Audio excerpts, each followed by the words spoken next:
അപ്പൊ എന്നെ പറ്റി വല്ലതും പറഞ്ഞോ? തമിഴ്നാട്ടിലെ വലിയ കോടീശ്വരനാന്ന് പറഞ്ഞു. ഒരു മീഡിയം കോടീശ്വരൻ. എന്നാൽ എത്ര കോടി ഉണ്ടാവും ആസ്തി? മുരുകൻ എക്സ്പോർട്സ്, മുരുകൻ ടെക്സ്റ്റൈൽസ്, വടൈ, ചായ്, ബിരിയാണി എല്ലാം കൂടെ ഒരു 40-45 കോടി വരും. ഓ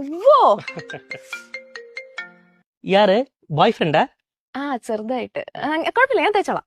അയൺ ലേഡി. കാശി കണ്ടപ്പോ തന്റെ കണ്ണു മഞ്ഞളിച്ചോ? എന്നെ മങ്ങിളിച്ചെങ്കിൽ ഞാൻ ചേട്ടൻ കാണാൻ ഇങ്ങോട്ട് വരുമായിരുന്നു.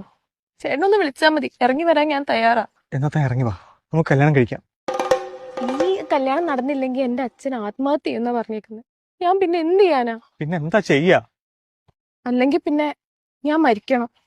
ഞാൻ മരിക്കട്ടെ ചേട്ടാ, ഞാൻ മരിക്കട്ടെ. എടോ, അല്ലെങ്കിൽ നമുക്കെല്ലാം മറക്കാം, എല്ലാം. ഇത് നമ്മളുടെ അവസാനത്തെ കൂടിക്കാഴ്ചയായിരിക്കില്ലേ? നമുക്ക് ഒരു ചായ കുടിച്ചിട്ട് പിരിയാം. അണ്ണേ പഴം വരുന്ന അങ്ങനെ പഴംപൊരി വിട്. പഴമൊന്നും ഇരിപ്പില്ലടാ. എന്നാ പഴംപൊരി ഇല്ലേ? 2 തണുത്ത വട തട്ടുമാ, 2 കാഞ്ച വടை. நீங்களா? ஞாபகம் இல்லையா அந்த மீடியம் கோடீஸ்வரன்? சார் நீங்களும் இருக்கா? சார் நீங்க சொன்ன மாதிரி அக்கா வீட்டுல போய் நான் நல்லா நடிச்சேன்.